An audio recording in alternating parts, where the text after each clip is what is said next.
Willie Nelson isn't just a country singer, he's a living symbol of rebellion, survival, and the American outlaw spirit. With his trademark braids, his weathered face, and that voice that feels like warm smoke, he has been singing his truth for more than 6 decades.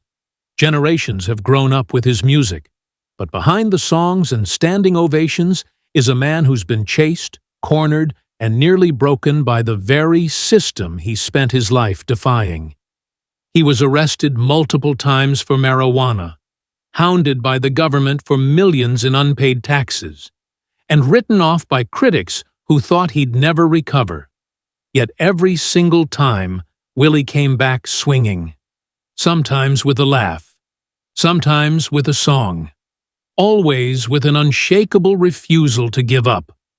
Long before the headlines about the IRS and the drug busts, Willie Nelson was already on the radar.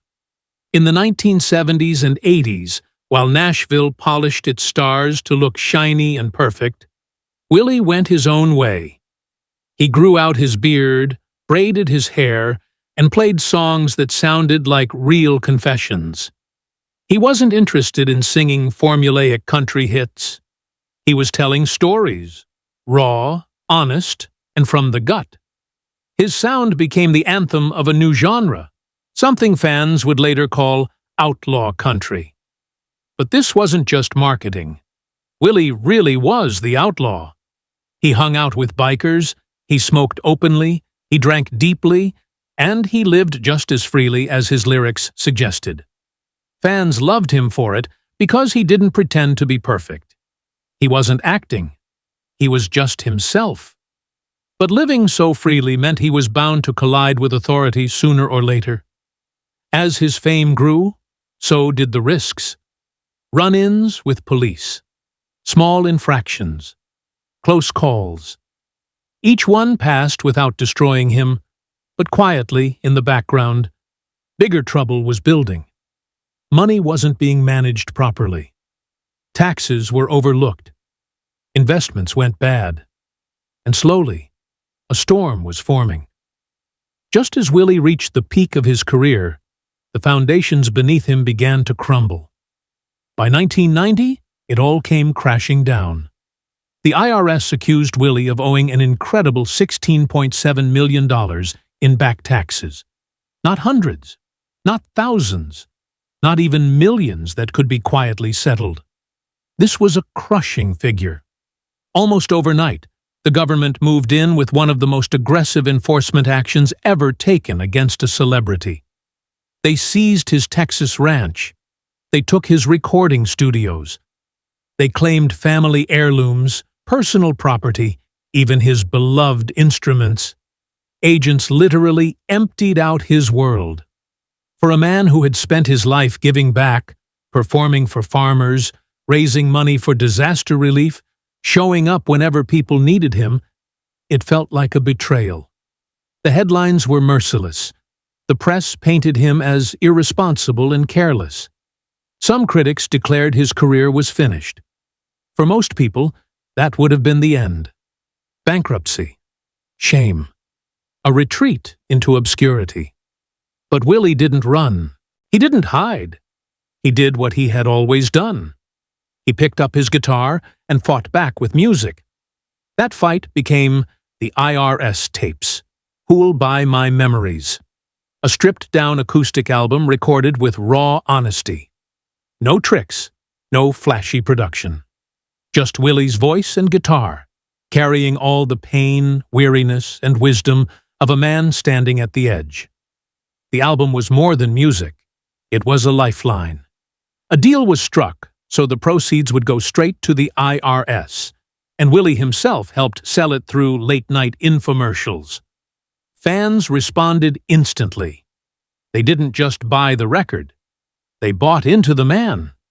They saw someone who wasn't hiding from mistakes, but facing them head-on. The debt began to shrink. And as Willie hit the road, performing tirelessly to raise more money, every ticket and every album sale became a statement, a way of saying he couldn't be broken. Even as he fought his way out of financial ruin, the law kept coming. In 2006, Louisiana police stopped his tour bus. Inside, they found 1.5 pounds of marijuana and psychedelic mushrooms. For most stars, that would have been career-ending. For Willie, it was Tuesday. He accepted the misdemeanor charges, paid the fine, did community service, and kept going. 4 years later, in 2010, it happened again. At a Texas border checkpoint, agents searched his bus and found 6 ounces of weed. The arrest made headlines, but instead of destroying him, it only added to the legend. Fans laughed. Late-night comedians made jokes. Protesters even rallied behind him, demanding marijuana reform. To the public, this wasn't a scandal. It was Willie being Willie. What most people didn't realize was that Willie wasn't just smoking for fun. He believed in marijuana as medicine. He credited it with saving him from alcohol, which had nearly destroyed him in his younger years. Weed mellowed him. It gave him focus. It gave him peace. And unlike many celebrities, he never hid it. He leaned in. He talked about it in interviews, sang about it in his songs, and even joined NORML, the National Organization for the Reform of Marijuana Laws. Eventually, he launched his own cannabis brand, Willie's Reserve. He wasn't chasing a trend. He had been the trend all along. But as time passed, even the outlaw had to face his limits. In 2019, at 86 years old, Willie announced that he had stopped smoking marijuana. His lungs were struggling. Decades of smoke, touring, and long nights had caught up to him. Fans were stunned. The man who rolled joints on the roof of the White House, the man who had built his image around weed, was quitting? But Willie didn't abandon cannabis altogether. He simply adapted. He turned to edibles, oils, and tinctures. He never stopped advocating. He just changed the method, proving once again that rebellion doesn't always mean refusing to change. It sometimes means surviving long enough to adapt. Through all of it, the tax battles, the arrests, the health scares, Willie Nelson never lost his authenticity.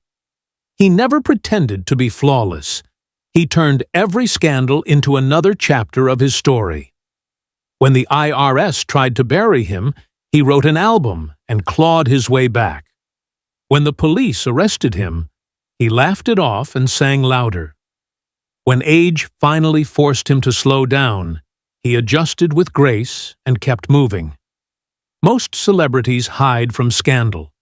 Willie owned his. And that honesty made people love him more. They didn't just hear his music. They believed in him. They saw a man who lost everything and still stood tall, who refused to let shame silence him. Willie Nelson's story isn't about perfection. It's about survival. It's about a man who defied the government, defied the critics, defied the rules of an industry, and still came out standing. At 92 years old, Willie is still touring, still recording, still reminding the world that outlaws don't fade quietly. They write their own endings. Willie Nelson isn't just on the road again. He is the road, scarred, worn, full of bends and detours, but always leading forward. And his journey, rebellious and fearless, will never be forgotten.